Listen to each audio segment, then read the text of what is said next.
Hello दोस्तों, मैं दिनेश चौधरी आप सभी का स्वागत करता हूं आपके अपने YouTube channel PSC by DC sir. इस चैनल पर हमने निशुल्क शिक्षा की शुरुआत की और एक क्रमबद्ध तरीके से जो नया सिलेबस जुड़ा हुआ था प्रीलिम्स एग्जाम के लिए उसे निशुल्क आप तक उच्च गुणवत्ता के साथ पहुंचाया। आज मैं बड़े दावे से कह सकता हूं कि हमने जो क्वालिटी आप तक पहुंचाई थी उसे हर एक व्यक्ति को कॉपी करना पड़ा। इस उच्च क्वालिटी के साथ अब दूसरे दौर की शुरुआत करते हैं। अब क्योंकि प्री परीक्षा हो चुकी है, मेंस परीक्षा आपके सबके सामने है, इसमें भी नया सिलेबस जुड़ा हुआ है। क्योंकि मैं दिनेश चौधरी आप सबके लिए समर्पित हूं, इसलिए लेकर आया हूं निशुल्क शिक्षा की एक और सीरीज जिसमें हम सोशियोलॉजी को निशुल्क रूप से पढ़ने वाले हैं। अगर आप सब लोगों ने अभी तक सोशियोलॉजी को नहीं पढ़ा है तो आप सब निश्चिंत हो जाइए। मैं स्वयं आप सब लोगों को इस सिलेबस की पूरी तैयारी कराने वाला हूं और साथ ही आंसर राइटिंग प्रैक्टिस भी हम इसी प्लेटफॉर्म पर आप सब लोगों को करवाएंगे। बहुत सारी बातें ना करते हुए चलिए शुरू करते हैं। सबसे पहले पूज्य देव श्री गणेश का नाम लेकर श्री गणेशाय नमः बोलते हुए और मेरे शिक्षक श्री सुरेश पटेल सर को याद करते हुए हम सिलेबस पे आते हैं। सिलेबस में सोशियोलॉजी की जो पहली यूनिट है वो थोड़ी सी बड़ी बनाई गई है, मूलभूत चीजें उसी में दी गई हैं, बाकी चीजें बहुत आसान होगी। लेकिन पहले टॉपिक को पढ़ना थोड़ा सा अलग होगा, हमारे लिए टाइम टेकिंग टॉपिक होगा। भारतीय समाज की संकल्पना जो कि पहला टॉपिक है, इसमें कुटुंब, परिवार, नातेदारी, वंश और गोत्र परंपरा, ये 5 टॉपिक हमें दिए गए हैं, जिसमें स्टार्टिंग के लगभग सारे टॉपिक मैं आपको पढ़ा चुका हूं। आज हम वंश वाला टॉपिक पढ़ने वाले हैं। इस पूरे टॉपिक को हम इस वीडियो में कवर करेंगे। चलिए शुरुआत करते हैं। वंश क्या होता है? देखिए, सोशियोलॉजी में वो सब जो टॉपिक्स हमें दिए गए हैं वो सब आपने पहले सुन रखे हैं, लेकिन हमें इन्हें शब्दों के रूप में कॉपी में कैसे लिखना होगा। अगर मैं किसी से आज पूछ लूं कि वंश को वो लिख करके बताए तो वो 2 शब्दों में व और श लिखना ही काफी नहीं होगा। हमें आंसर राइटिंग प्रैक्टिस में वंश का अर्थ, वंश की परिभाषा, वंश के प्रकार, इन सब चीजों पर भी फोकस करना पड़ेगा, क्योंकि समाज शास्त्र की मूलभूत आधार व्यवस्थाओं में से एक है वंश व्यवस्था। वंश क्या है? देखिए, मैं आपको एक तरीका सिखा रहा हूं आंसर राइटिंग का। जब भी आपको ऐसे कोई टॉपिक पूछे जाए, जैसे समाज हो, जैसे परिवार हो, जैसे विवाह हो, जैसे नातेदारी हो, ऐसे ही वंश हो, कुटुंब हो, तो आप पहली लाइन शुरू कर सकते हैं समाज की मूलभूत विशेषताओं में से एक। आप यहां से शुरू कर सकते हैं। जब आप आंसर राइटिंग करेंगे तो हर क्वेश्चन में, हर टॉपिक में आप पहली लाइन ये लिख सकते हैं, समाज की मूलभूत या आधारभूत विशेषताओं में से, आधारभूत विशेषताओं में से एक, विशेषताओं में से एक वंश एक विशेष व्यवस्था है जिसने लोगों को जोड़ने या लोगों के मध्य संबंधों के निर्माण में महत्वपूर्ण भूमिका निभाई है। ये जो 2 लाइनें मैंने आपको बताई है, ये हमेशा आप कभी भी किसी भी टॉपिक में जोड़ सकते हैं और ये रामबाण चीजें हैं किसी भी क्वेश्चंस को शुरू करने की। तो आप सब आज से ये शुरुआत कीजिए कि ऐसी जो विशेष लाइनें मैं आपको बीच बीच में बताते रहूंगा, उन्हें आप सब लोग लिख करके, नोट करके रखेंगे। और जब आप आंसर राइटिंग करेंगे एग्जाम में, भले ही क्वेश्चन हमसे पूछा गया है वंश के प्रकार, लेकिन फिर भी आपकी शुरुआत यहीं से होगी। वंश समाज की एक मूलभूत अवधारणा है जिसने समाज में लोगों को जोड़ने या संबंध बनाने में महती भूमिका निभाई है। यह आपकी पहली लाइन होगी। वंश, जिसे हम इंग्लिश में लीनेज भी कहते हैं और डिसेंट भी कहते हैं, ये दोनों ही शब्द इसके लिए उपयोग किए जाते हैं। ये क्या है, अर्थ हम समझने की कोशिश करते हैं। सबसे पहले परिवार का एक विस्तृत स्वरूप। क्या है ये?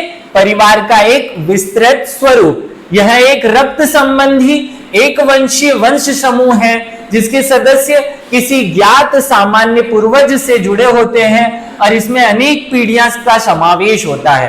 हो सकता है कि लाइनें हम मुंह से सुनने पर आपको समझ नहीं आई होगी। 3 बातें हमें यहां से निकालनी है। वंश का अर्थ अगर हमें बताना है तो हम सबसे पहले कहेंगे परिवार का विस्तृत स्वरूप। परिवार का विस्तृत स्वरूप, विस्तृत स्वरूप जिसमें एक ज्ञात पूर्वज से सभी की उत्पत्ति या सभी का जुड़ाव होता है, उसे जिसमें सभी लोग रक्त संबंध के आधार पर या मान्य सामाजिक संबंधों के आधार पर जुड़े होते हैं, वही व्यवस्था वंश कहलाती है। हो सकता है कि ये कॉम्प्लिकेटेड हो गया हो, 3 बातें याद रखना। पहला पॉइंट है परिवार का विस्तृत स्वरूप, दूसरा लाइन है एक ज्ञात पूर्वज से सभी की उत्पत्ति का होना, और तीसरा है रक्त संबंधों या सामाजिक वेद संबंधों के आधार पर आपस में जुड़ाव की भावना लिए हुए समूह को हम वंश कहते हैं। तो सीधे तौर पर अगर मैं कहूं वंश क्या है, वंश एक समूह है। वंश लोगों का, मानवों का एक समूह है जिसमें लोग एक ज्ञात पूर्वज से अपने आप को जोड़ करके रक्त संबंधित या समाज में स्वीकृत संबंधों से आपस में जुड़े होते हैं। ऐसी व्यवस्था को हम वंश कहते हैं। उम्मीद है वंश का अर्थ आपको क्लियर रहा होगा। नहीं भी रहा है तो फिर से एक बार नए तरीके से समझते हैं। वंश से तात्पर्य ज्ञात पूर्वजों या नॉन एसेटर्स के समूह से है, अर्थात वंश समूह एक सामान्य ऐतिहासिक और वास्तविक पूर्वजों से संबंधित समस्त रक्त संबंधियों का एक समूह है। इसे दूसरे तरीके से कह दिया गया है वंश क्या है, लोगों का एक ऐसा समूह जो एक ज्ञात पूर्वज से अपने आप की उत्पत्ति स्वीकार करते हैं, उन लोगों के समूह को वंश कहा जाता है। बड़े सरल शब्दों में लिखा जा सकता है। अगर आप मुझे लिखना भी चाहते हैं तो आप नोट कीजिएगा, वंश लोगों का एक ऐसा समूह है, नागरिकों का, मानवों का ऐसा एक समूह है जिसमें वे किसी एक ज्ञात पूर्वज से अपनी उत्पत्ति स्वीकार करते हुए आपस में जुड़ाव या आपस में जुड़ने की भावना से जुड़ जाते हैं। उस समूह को हम वंश कहते हैं। चलिए आगे बढ़ते हैं। मैं जब आपको कोई भी टॉपिक पढ़ाऊंगा तो हम पहले 3 नंबर या 2 नंबर में, फिर 7 नंबर में और 10 नंबर में कैसे प्रश्न पूछे जा सकते हैं इन पर भी फोकस करेंगे। पहले मैं आपको यह बता दूं कि यहां से जो 2 नंबर के क्वेश्चन आ सकते हैं वो किस तरीके के होंगे और 2-2 लाइन 3-3 लाइन में किस प्रकार से आंसर करना होगा। पहले क्वेश्चंस याद रख लीजिए। वंश किसे कहते हैं? एक पक्षीय वंशानुक्रम से आप क्या समझते हैं? द्विपक्षीय वंशानुक्रम से आप क्या समझते हैं? वंश को परिभाषित कीजिए। एक पक्षीय वंश व्यवस्था, एक पक्षीय वंशानुक्रम में भेद लिखिए। पितृवंशीय वंशानुक्रम किसे कहते हैं? मातृवंशीय वंशानुक्रम किसे कहते हैं? ऐसे बहुत कॉमन से सरल से प्रश्न आपसे छोटे प्रश्नों के रूप में पूछे जा सकते हैं। अगर हम और आगे बढ़े तो लघु उत्तरीय या 7 नंबरों के प्रश्न के रूप में वंश की परिभाषित करते हुए उसकी विशेषताएं लिखिए, ऐसा पूछा जा सकता है। वंश के प्रकार समझाइए। एक पक्षीय वंशानुक्रम एवं द्विपक्षीय वंशानुक्रम में अंतर लिखिए। मातृवंशीय और पितृवंशीय वंशानुक्रम में अंतर लिखिए। ऐसे कुछ 7 नंबर में प्रश्न आपसे पूछे जा सकते हैं। तीसरा पॉइंट ले लेते हैं, दीर्घ उत्तरीय प्रश्न जिसमें 10 अंक वाले क्वेश्चन पूछे जाएंगे। वंशानुक्रम निर्धारण की विभिन्न विधियों का विस्तार से वर्णन कीजिए। वंश से क्या आशय है, इसके प्रकार समझाइए। भारतीय समाज में वंशानुक्रम व्यवस्था में आए परिवर्तन या वर्तमान में वंशानुक्रम व्यवस्था का महत्व समझाते हुए वर्तमान स्थिति पर प्रकाश डालिए। ऐसे कुछ प्रश्न आपसे पूछे जा सकते हैं। फिर से शुरू करते हैं इन प्रश्नों के आधार पर इस टॉपिक को समझना। चलिए शुरू करते हैं। सबसे पहले हम इसका अर्थ विभिन्न परिभाषाओं के माध्यम से समझने की कोशिश करते हैं। याद रखिएगा, सोशियोलॉजी में हर एक जो टॉपिक आप पढ़े उसकी कम से कम 2 परिभाषा किसी न किसी समाजशास्त्री की याद करनी है। पहले हम हॉबलेक की परिभाषा याद करते हैं। ये कहते हैं वंश साधारणतः 5-6 पीढ़ियों से अधिक या पहले से परिचित संस्थापक या पूर्वजों के उत्तराधिकारियों का एक विस्तृत और एक पक्षीय रक्त संबंधियों का समूह है। अगर इसे मैं सरल कर दूं तो ये कहना चाहते हैं हॉबलेक कि 5-6 पीढ़ी से ज्ञात पूर्वज से जुड़े हुए लोगों के रक्त संबंधियों के समूह को हम क्या कहते हैं? हम कहते हैं वंश। याद रखिएगा, यहां मूल विशेषता में पहली लाइन में 5-6 पीढ़ियों का आपस में जुड़ाव, दूसरा एक ज्ञात पूर्वज के उत्तराधिकारी या ज्ञात पूर्वज के उत्तराधिकारी होना जरूरी है, और तीसरा आपस में रक्त संबंधियों का आपस में समूह। ये 3 वर्ड हमने इसमें से की पॉइंट के रूप में निकाल लिए जो परिभाषा याद करने में आपको सहायता करेंगे। अगर मैं आंख बंद करके इन 3 लाइनों को देखूं तो मुझे नजर आएगा हॉबलेक के अनुसार, या ये जो समाजशास्त्री हैं हॉबलेक, ये कहते हैं कि साधारणतः वंश साधारणतः 5-6 पीढ़ियों से अधिक यहां तक पहली लाइन से समझ आ जाएगा। ज्ञात पूर्वजों या ज्ञात परिचित पूर्वजों के उत्तराधिकारियों का एक विस्तृत और रक्त संबंधियों का समूह है, उसे ही हम वंश कहते हैं। उम्मीद है आपको ये याद हो रहा होगा, या अगर याद नहीं भी हो रहा हो तो इसके इन 3 की पॉइंट को आप हैब्लॉक से जोड़ लीजिए, याद हो जाएगा। आगे बढ़ते हैं, दूसरे समाजशास्त्री की परिभाषा पर आते हैं। श्यामचरण दुबे, भारतीय समाजशास्त्री, बहुत महत्वपूर्ण योगदान है इनका समाजशास्त्र में। इनकी परिभाषा है, जब पिछली 5-6 पीढ़ियों से ही किसी ज्ञात पूर्वज का पता चले और उसकी संतति मतलब उनकी संतानें विस्तारित परिवार में फैली रहे, तो विस्तारित परिवार के उस वृहद समूह को, उस बड़े समूह को ही वंश कहा जाता है। बहुत सरल परिभाषा है, केवल 2 कीवर्ड्स निकाल लीजिए। पिछली 5-6 पीढ़ियों से ज्ञात पूर्वजों का के जो उत्तराधिकारी हैं या जो उनकी संततियां हैं, उनके एक विस्तृत समूह को ही हम वंश कहते हैं। आप इसे थोड़ा बहुत मोड़ करके अपने शब्दों में भी लिख सकते हैं। यहाँ संतति शब्द जरूर आ जाए और याद रखिएगा समूह शब्द जरूर आ जाए। ये इसके की पॉइंट्स हैं जो कभी मिस ना हो। 5-6 पीढ़ियों के लोग जब किसी ज्ञात पूर्वज की संतति के रूप में एक समूह का निर्माण करते हैं, तो वही समूह क्या कहलाता है? वंश कहलाता है। बड़ी सरल सी परिभाषा होगी। और आगे बढ़ते हैं, ऐसे ही मुखर्जी ने एक परिभाषा लिखी है। मुखर्जी क्या कहते हैं? वंश समूह एक सामाजिक ऐतिहासिक, 3 शब्द हैं, सामान्य, ऐतिहासिक, वास्तविक पूर्वजों से संबंधित समस्त रक्त संबंधित व्यक्तियों का एक समूह है। इसमें भी 2 कीवर्ड निकालने हैं, ऐतिहासिक और वास्तविक पूर्वजों के संबंधियों या के संततियों या के बच्चों का एक समूह है, जिसे हम वंश कहते हैं। खत्म हो गई बात। आगे बढ़ते हैं, ऐसे ही थियोडोरसन और थियोडोरसन के अनुसार एक परिभाषा है, मुझे लगता है ये आप याद नहीं कीजिए। इरावती कर्वे की एक परिभाषा है। ये मैं 4-4, 5-5 परिभाषाएं आपको हमेशा इसलिए बता दूंगा क्योंकि एग्जामिनर का कभी जब दिमाग खराब होता है तो वो ये पूछ लेता है कि इरावती कर्वे के अनुसार वंश की परिभाषा बताइए। ऐसा भी 2 नंबर में प्रश्न पूछा जाता है, इसलिए थोड़ा विशेष परिभाषाओं पर फोकस करना है। वंश परिवार, वंश पिता से पुत्र की ओर आने वाली उत्तरोत्तर वंशानुक्रम रेखा का नाम है। तो इरावती कर्वे नाम है, उसका नाम क्या है? समाजशास्त्री का इरावती कर्वे। तो एक कर्व बना रही है ना, कर्वे नाम है, कर्व बना रही है, तो एक कर्व को रेखा कह दो। और कर्व कैसे बनता है? रेखा से। तो कितनी अच्छी परिभाषा बनेगी कि वंश पिता से पुत्र, देखो पिता से पुत्र की ओर आने वाली उत्तरोत्तर वंशानुक्रम रेखा को नाम ही वंश है। इतनी सरल सी परिभाषा है। अगर आप आगे वाली कठिन परिभाषाएं नहीं कर पाए तो इसको कर लीजिएगा। चलिए आगे बढ़ते हैं। वंश का अर्थ हम समझते हैं। वंश का अर्थ इन सब परिभाषाओं के कॉम्बिनेशन से निकलेगा। इस प्रकार वंश स्वजनों मतलब करीबी लोगों, स्वजनों, याद रखिएगा ये स्वजन शब्द हमारे लिए महत्वपूर्ण है। स्वजनों की उस इकाई का नाम है।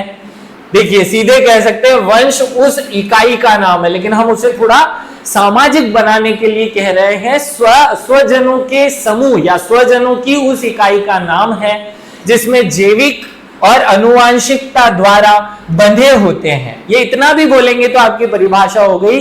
वंश उस जैविक और आनुवांशिक रूप से जुड़े हुए लोगों के समूह को कहते हैं जिसमें वे समाज स्वीकृत संबंधों से जुड़े होते हैं। ऐसा भी कह दे चलेगा, संबंधियों को ही शामिल किया जाता है तथा ये संबंधी समाज द्वारा मान्य होते हैं। वंश में शामिल प्रत्येक परिवार अपना परिचय वंश के किसी प्रसिद्ध या ज्ञात पूर्वज के आधार पर देता है। वंश अपने परिवार के संस्थापक से अपने आप को जोड़ कर रखता है। आप चाहें तो इसे एलेबरेट कर सकते हैं, नहीं चाहें तो शुरू की 2 लाइनें भी इसकी परिभाषा है। मूल रूप से परिभाषा यहीं पर खत्म हो जाती है। अगर आप चाहें तो इसे ऐसे लिखें कि वंश स्वजनों से मिलकर बना हुआ एक ऐसा समूह है जिसमें वे आपस में जैविक और आनुवांशिक संबंधों से जुड़कर किसी एक ज्ञात पूर्वज के वंशज स्वयं को स्वीकार करते हैं। ऐसा समूह ही वंशज कहलाता है, वंशानुक्रम कहलाता है या वंश कहलाता है। ये याद रखिएगा। चलिए हम आगे बढ़ते हैं। आगे वंश की प्रमुख विशेषताएं आपको एग्जाम में पूछी जा सकती हैं। हम 5-5 विशेषताएं हर टॉपिक की याद करेंगे। अगर आपको नहीं भी आता है तो आप 1-2 विशेषताएं मैं रटवा दूंगा कॉमन सी। यह समाज की मूलभूत विशेषता है, ये भी इसकी एक विशेषता बन जाएगी। या यह एक समाज का एक अभिन्न व्यवस्था है, ऐसा भी एक विशेषता बना सकते हैं। मैं आपको 5 विशेषता बता देता हूं। सामान्य ज्ञात पूर्वज, पहले विशेषता है सामान्य ज्ञात पूर्वज। वंश किसे कहते हैं? जब एक ज्ञात पूर्वज के सभी बच्चे आपस में जुड़ जाएं या सभी आपस में अपने आप को एक तरह से जुड़ा हुआ महसूस करें तो वो एक ज्ञात पूर्वज से खुद को जोड़ेंगे। ये इसकी पहली विशेषता होगी कि वंश व्यवस्था में सभी लोग एक ज्ञात पूर्वज से जुड़े होते हैं। दूसरी विशेषता, एक पक्षीय समूह। हमेशा वंश जो है वो या तो माता की ओर से आगे बढ़ेगा या पिता की ओर से आगे बढ़ेगा। या वंश एक पक्षीय समूह होता है, यह या तो पितृ से पुत्र या पिता से पुत्र की ओर या फिर माता से पुत्री की ओर विस्तृत होता है या आगे बढ़ता है, याद रखिएगा। और आगे बढ़ते तीसरी विशेषता, समरक्त समूह। क्योंकि वंशज या वंश जो है वो एक ही बड़े पिता की या एक ही वंशज की संतानें होती हैं, तो ये एक तरह से रक्त संबंधित होते हैं और उसके जो लोग होते हैं वो सदस्य आपस में भाई बहन के संबंधों से जुड़े होते हैं। चौथा, इसी से जुड़ी हुई एक विशेषता है बहिर्विवाह। देखिए 2 शब्द एग्जाम में आ जाते हैं, बहिर्विवाह और अंतर्विवाह। समझ लीजिए, बहिर्विवाह का क्या अर्थ होता है? जब किसी समूह में यह व्यवस्था हो कि उसे समूह के अंदर विवाह नहीं करना है, बाहर ही करना है, तो उसे कहेंगे बहिर्विवाह व्यवस्था। जब किसी समूह में ऐसा हो कि उसे केवल उसी समूह में विवाह करना है तो वो है अंतर्विवाह। जैसे आपके लिए ये नियम होना चाहिए या है कि आपको अपनी जाति में ही विवाह करना है, तो ये हो गई अंतर्विवाही व्यवस्था। अगर आपको ये पता चल जाए कि आपको अपने वंश में या गोत्र में विवाह नहीं करना है तो ये हो गई बहिर्विवाह व्यवस्था। अनेक पीढ़ियां, देखो वंश व्यवस्था में अनेक पीढ़ियां शामिल होती है। सामान्यतः 5-6 पीढ़ी के लोग आपस में जुड़कर एक वंश का निर्माण करते हैं। तो ये 5 विशेषताएं क्रम से नोट करके याद कर लीजिएगा। अगर एग्जाम में बड़ा प्रश्न आता है तो इन सब विशेषताओं या पॉइंट्स, हेडिंग्स को 2-2 लाइन में डिस्क्राइब करेंगे। अगर नहीं आता है तो इन्हें ही सीधे तौर पर लिख देंगे। आगे बढ़ते हैं। अगला पॉइंट है भारतीय समाज में वंशानुक्रम के प्रकार। भारतीय समाज में वंशानुक्रम के 2 प्रकार हैं, एक पितृवंशीय समूह और एक होता है मातृवंशीय समूह। पितृवंशीय समूह ये याद रखिएगा, ये जो पितृवंशीय समूह है इससे विशेष रूप से हमें पढ़ना है। मातृवंशीय क्योंकि अपवाद है, लेकिन इससे पूछे जाने वाले प्रश्नों की संख्या हमेशा ज्यादा रहती है। तो पार्टिलिनियर ग्रुप या इसे मैट्रिलिनियर ग्रुप के नाम से भी जाना जाता है, लेकिन हमारी एग्जाम में जनरली इंग्लिश में भी पितृसत्तात्मक या पितृवंशीय या पैट्रिलिनियर व्यवस्था के रूप में इसे पूछा जाएगा। पैट्रिलिनियर व्यवस्था क्या होती है? जब पिता से पुत्र को, जैसा कि आपके घर में होता है, आपके दादाजी की जो सारी संततियां हैं या जो संपत्ति, नाम, उनकी सारी व्यवस्थाएं आपके पिता को आई, आपके पिता की सारी व्यवस्थाएं आपको अर्थात उनके पुत्र को मिलेगी। तो जब किसी दादाजी से उसके बेटे, उसके बेटे से उसके भी बेटे और फिर उसके भी बेटे को ये चीजें हस्तांतरित हो, सारी व्यवस्थाएं, संपत्ति हो, सामाजिक व्यवस्था हो, नाम हो, सब कुछ जब इस रूप में चलता है पिता से, तो उसे पितृवंशीय व्यवस्था कहते हैं। और यही जब माता से उनकी बेटी को, आपने सातवाहन वंश पढ़ा होगा इतिहास में, ये सातवाहन वंश मातृसत्तात्मक व्यवस्था का एक प्रमुख उदाहरण रहा। तो ये याद रखिएगा, मातृसत्तात्मक माता से पुत्री की ओर और पितृसत्तात्मक पिता से पुत्र की ओर चलता है। विश्व के अधिकांश समूह पितृवंशी हैं, जैसे उदाहरण तमिलनाडु के मदुरई की कल्लर उपजाति जो है वो पितृवंशियों का सबसे बेस्ट उदाहरण प्रस्तुत करती है। मातृवंशीय में आपको रटना होगा, इसके सारे उदाहरण याद रखने होंगे। गारो, खासी और जयंतिया में प्रचलित, केरल के नायरों में प्रचलित और लक्षद्वीप और अंडमान निकोबार के मुसलमानों में प्रचलित जो व्यवस्था है वो पितृवंशीय के स्थान पर मातृवंशीय है। तो ये 3-4 उदाहरण बहुत स्पेशल हैं, याद रखिएगा। हम थोड़ा इसे डीप में भी देख लेते हैं जहां से क्वेश्चन छूट ना जाए। चलिए आगे चलिए। पितृवंशीय जो व्यवस्था है उसमें हमें थोड़ी सी जानकारी हो। पितृवंशीय समूह मुख्य रूप से उत्तर भारत और दक्षिण भारत के हिंदू परिवारों में प्रचलन में पाए जाते हैं। जहां वंश समूह का निर्धारण पितृवंशी वंशानुक्रम में होता है, मतलब पिता से आगे बढ़ेगा वंश, अर्थात इस समूह में केवल पिता के साथ रक्त संबंधित शामिल होते हैं। इन समूह में संपत्ति और सामाजिक परिस्थिति अर्थात उत्तराधिकार का हस्तांतरण केवल पिता से पुत्र को, किसको, पिता से पुत्र की ओर आगे बढ़ता है, इसीलिए हम इसे पितृवंशीय व्यवस्था कहते हैं। अगर ऐसे ही मातृवंशीय की बात करें तो भारत में मातृवंशीय समूह वंशानुक्रम व्यवस्था में अपेक्षाकृत कम प्रसारित या कम प्रचलित व्यवस्था है, जो केवल दक्षिण पश्चिम हिस्सों या उत्तर पूर्वी भारत में ही पाई जाती है। हम एक एक उदाहरण देख लेते हैं और वहां के प्रचलित नाम भी देख लेते हैं। उदाहरण, उत्तर भारत में यह व्यवस्था मुख्यतः मेघालय के गारो, कौन सी जनजाति का नाम याद रखिएगा, मेघालय के गारो, खासी जनजातियों में प्रचलित है। मेघालय के में जो गारो जनजाति है वहां पर मातृवंशीय समूह को क्या कहा जाता है, वहां मातृवंशीय व्यवस्था को मचांग कहा जाता है। याद रखिएगा, ऐसे प्रश्न भी एग्जाम में 2 नंबर में पूछे जा सकते हैं, केवल लिखेगा मचांग। अब आपको पहचानना होगा 2 नंबर में इसे आंसर कैसे करेंगे मचांग को। मचांग मेघालय में गारी जनजाति में प्रचलित एक मातृ सत्तात्मक व्यवस्था है, जिसके सभी सदस्य मातृ सत्तात्मक रूप में उत्तराधिकार का हस्तांतरण करते हुए आपस में जुड़े होते हैं। ऐसी 2 लाइन में इसे मचांग को स्पेसिफाई करना है, आंसर करना है, जिसके सभी सदस्य का उद्गम एक ही मां से होता है। ये जो मचांग है इसमें मातृवंशीय व्यवस्था पाई जाती है। मचांग किसे कहते हैं, मेघालय की गारी जनजाति में पाई जाने वाली मातृ व्यवस्था को मचांग कहा जाता है। ये मां से जुड़े होते हैं और संतानें अपनी माता के कुल का नाम ग्रहण करती हैं, ये भी याद रखिएगा।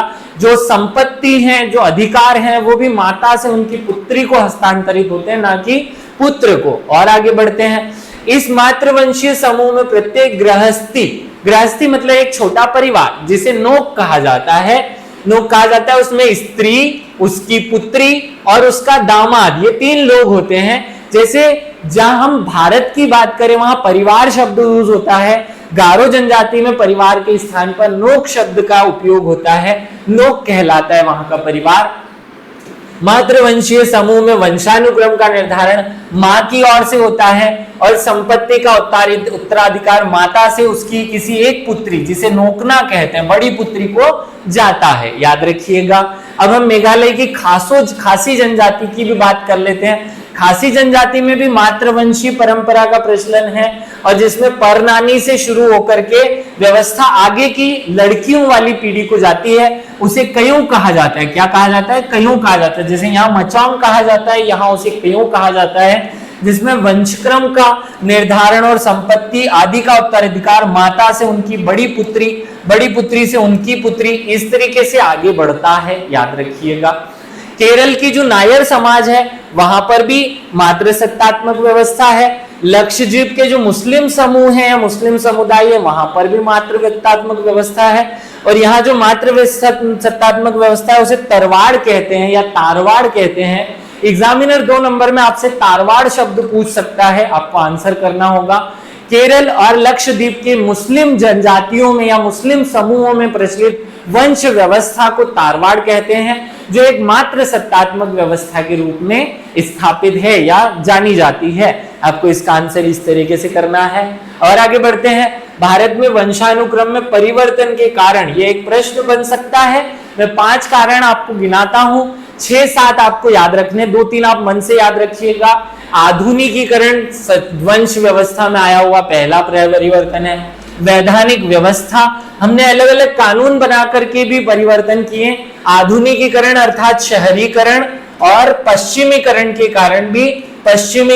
कारण भी हमारी व्यवस्था में परिवर्तन आया। तो मैंने आपको 2 पॉइंट और दे दिए, आधुनिकीकरण, शहरीकरण, पश्चिमीकरण या उपभोक्तावादी संस्कृति, नैतिक मूल्यों का ह्रास वंश परंपरा में आए परिवर्तन के कारण हैं। किन कारणों से परिवर्तन आया? तो नैतिक मूल्यों में ह्रास से इस व्यवस्था में परिवर्तन आया, आधुनिकीकरण से परिवर्तन आया, शहरीकरण से आया, पश्चिमीकरण से आया, वैधानिक प्रयासों से, कानून बना देने से आया। जब भारत की सरकार ने कानून बनाया कि पिता की संपत्ति पर पुत्र और पुत्री दोनों का समान अधिकार होगा, संपत्ति अधिकार अधिनियम या संपत्ति का जो अधिनियम बनाया गया 1976 में, उससे व्यवस्था में थोड़ा परिवर्तन आया। तो वैधानिक प्रयास भी थे, महिला सशक्तिकरण और शिक्षा, ये भी वंश व्यवस्था में परिवर्तन का कारण रहा। आर्थिक रूप से भारत की उन्नति, आर्थिक विकास भी वंश व्यवस्था को परिवर्तित किया है। और वैसे ही अनेक रचनात्मक प्रभाव, जैसे लिव इन रिलेशनशिप का उत्पन्न हो जाना, जैसे जो अलग अलग जाति या समाज व्यवस्था में विवाह की या अंतर्विवाह बहिर्विवाह की व्यवस्था बनी, उससे भी वंश व्यवस्था में अनेक परिवर्तन देखे गए। तो परिवर्तन के कारण अगर आपसे पूछे जाए एग्जाम में, तो आप पहले, अगर छोटा प्रश्न होता है तो एक एक लाइन में, और अगर बड़ा प्रश्न होता है तो पहले हेडिंग और फिर उसके आधार पर कैसे परिवर्तन आया इस रूप में उसे समझा देंगे। मैं बहुत ज्यादा यहाँ समझाऊंगा तो वीडियो बहुत लंबा होगा, इसलिए छोटा करने की कोशिश कर रहा हूं। और आगे बढ़ते हैं। अन्य समाजों की बात, भारत में वंशानुक्रम का निर्धारण दो विधियों में प्रचलन में है, एक पक्षीय समूह और दो पक्षीय समूह। एक पक्षीय समूह क्या होता है ये समझिएगा, जब पिता से संपत्ति का या सामाजिक स्थितियों का निर्धारण पिता से सीधे पुत्र को हो जाए, पिता से सीधे पुत्र को या माता से सीधे पुत्री को, तो ऐसी व्यवस्था को एक पक्षीय कहा जाता है। लेकिन जब पिता या माता से उनकी संपत्ति या सब चीजों का निर्धारण माता पिता या उनकी सभी संतानों को हो, तो उसे द्विपक्षीय समूह कहा जाता है। याद रखिएगा, इसमें केवल वास्तविक या मिथकीय समान पूर्वजों से रक्त संबंधियों को शामिल किया जाता है, जैसे वंश, जैसे गोत्र। इसमें रक्त और विवाह संबंधी दोनों को शामिल किया जाता है। अर्थात सीधे तौर पर मैं कहूं तो जब पिता से संपत्ति का हस्तांतरण उनकी बहू को होने लगे, या पिता से उनके गोद लिए हुए बच्चे या दामाद को संपत्ति का हस्तांतरण होने लगे, तो वो द्विपक्षीय समूह कहलाता है। जबकि सीधे सीधे तौर पर पिता से पुत्र को या माता से पुत्री को हो तो वो एक पक्षीय कहलाता है। और आगे बढ़ते हैं। विभिन्न समाजों में वंशानुक्रम की अलग अलग विधियां पाई जाती हैं। अब वो क्या विधियां हैं वो भी हम देख लेते हैं। पहले है वैकल्पिक वंशक्रम। ये क्या होता है? वैकल्पिक वंशक्रम, ये इसे हम कहते हैं अल्टरनेट डिसेंट्स कहा जाता है। इस वंशक्रम में वंशानुक्रम सदस्यता पुरुष उसकी पुत्रियों को, देखिए, पुरुष से उसकी पुत्रियों को तथा महिला से उसके पुत्रों को प्राप्त होती है। यह विश्व में बहुत कम पाया जाता है। देखो ध्यान से सुनना, ये पूरे विश्व में नहीं पाए जाने वाली व्यवस्था है, लेकिन क्योंकि समाजशास्त्र की एक अवधारणा है इसलिए समझना पड़ेगा। जब पिता से उसकी पुत्री को और माता से उसके पुत्र को संपत्ति या वंश या नाम का हस्तांतरण हो, तो इसे हम कहते हैं वैकल्पिक वंशानुक्रम व्यवस्था या अल्टरनेटिव डिसेंट व्यवस्था, इस नाम से इसे जाना जाता है। याद रखिएगा। अगली व्यवस्था पर आते हैं, एक पक्षी वंशानुक्रम, जो हम समझ चुके हैं। अगर माता से पुत्री को और पिता से पुत्र को संपत्ति का, सामाजिक व्यवस्था का, नाम का आदि चीजों का हस्तांतरण होता है, तो वो एक पक्षी वंशानुक्रम या यूनिलिनियल या यूनिलेटरल डिसेंट के नाम से जाना जाता है। याद रखिएगा। और आगे बढ़ते हैं। पितृपक्षीय वंशानुक्रम, जब पिता से संपत्ति का, सामाजिक व्यवस्था का, नाम का, पहचान का, सब चीजों का हस्तांतरण पुत्र को होता है, पिता से पुत्र को, तो फिर उस व्यवस्था को पितृपक्षीय वंशानुक्रम। और जब यही चीज माता से पुत्री को होने लगे, जब माता से संपत्ति का, नाम का और आदि सभी सामाजिक व्यवस्थाओं का हस्तांतरण माता से पुत्री को हो, तो माता की ओर से पुत्री की तरफ जब यह व्यवस्था बनेगी तो उसे हम मातृ पक्षीय या मातृ सत्तात्मक कहेंगे। संदिग्ध वंशानुक्रम, एम्बिलिटरल या एम्बिलिनियल डिसेंट, ये क्या होता है? ये उभयवाही होती है या उभयवाही वंशानुक्रम के नाम से जानी जाती है, जिसमें माता या पिता दोनों में से किसी एक पूर्वज के आधार पर वंश का निर्धारण हो जाता है। कभी कभी माता से, कभी कभी पिता से। जब ऐसी मिक्सचर व्यवस्था हो, एक पीढ़ी में माता से, दूसरी पीढ़ी में पिता से, तीसरी में फिर माता से, फिर चौथी में फिर पिता से वंशानुक्रम का निर्धारण हो जाए। जैसे कि उदाहरण मैंने लिख रखा है, आपको ये समझना है इसलिए जरूर उदाहरण लिखिएगा। वंशानुक्रम न्यूजीलैंड की हापू माओरिया ये जनजाति है। हापू माओरिया नामक जनजाति में पाई जाने वाली व्यवस्था को हम क्या कहते हैं, संदिग्ध वंशानुक्रम व्यवस्था कहते हैं। यहाँ कैसा चलता है, यहाँ ऐसा चलता है कि जो एक पिता होते हैं उनसे कभी कभी उनकी पुत्री को घर का मालिकाना हक दे दिया जाता है, अगली पीढ़ी में वो पुत्री अपने पुत्र को, फिर वो पुत्र अपनी पुत्री को, इस तरीके से संदिग्ध मतलब कभी पिता से पुत्र को और कभी पुत्री से उसके बच्चे को, या कभी उल्टी सीधी व्यवस्था के रूप में कभी कभी पिता से पुत्री को और कभी पिता माता से पुत्र को, कभी उल्टा सीधा चले तो वह संदिग्ध वंशानुक्रम कहलाता है। और आगे बढ़ते हैं, उभयवाही वंशानुक्रम, इसे कहते हैं बायलेटरल डेसेंट। ये क्या होता है, इस वंशानुक्रम में वंश का निर्धारण माता एवं पिता दोनों की ओर से होता है। देखो आजकल आपने कुछ लोगों को देखा होगा, जैसे कुछ लोग अपने नाम में अपने, जैसे लड़कियां सामान्यतः जब उनकी शादी हो जाती है तो वो अपने पिता का सरनेम भी लगाती है और अपने पति का सरनेम भी लगाती है। जैसे मैं एक उदाहरण ले लूं कि वो कोई लड़की है जिसका नाम था अंजना सोनी, अब उसकी शादी किसी राठौड़ से हुई तो ये अब लड़की अपना नाम पूरा लिखने लगती है अंजना सोनी राठौड़। तो इसने क्या किया है कि अपने माता के पक्ष को भी और पिता के पक्ष को भी, दोनों को शामिल किया है। मूल रूप से इसे संपत्ति भी दोनों की मिलनी चाहिए, इसने दोनों का नाम अडॉप्ट किया है, ये दोनों की पहचान बनकर के वंश को आगे बढ़ाएगी। तो क्योंकि ये दोनों के वंश को आगे बढ़ा रही है इसलिए उभयवाही या बाइलेटरल या दोनों को साथ में लेकर चलने वाली व्यवस्था है। ऐसे ही एक द्वैध या द्विवंशी वंशानुक्रम या डबल डेसेंट कहलाता है, ये व्यवस्था भी पाई जाती है। ये सेम है उभयवाही व्यवस्था के।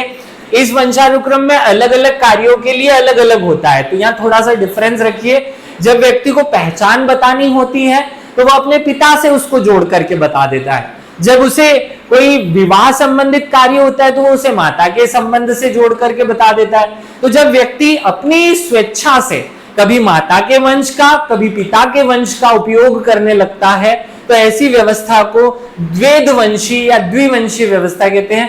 कंफ्यूज नहीं होना है, उभयवंशीय और द्वैधवंशीय में डिफरेंस ये है कि यहाँ एक साथ दोनों वंशों का उपयोग किया जाएगा और इस व्यवस्था में परिस्थिति के अनुसार कभी हम माता के वंश का और कभी हम पिता के वंश का उपयोग करेंगे, तो ऐसी व्यवस्था द्वैधवंशी कहलाएगी। समझ गए होंगे आप सभी लोग। और आगे बढ़ते हैं, समानांतर वंशानुक्रम एक लास्ट वंशानुक्रम है।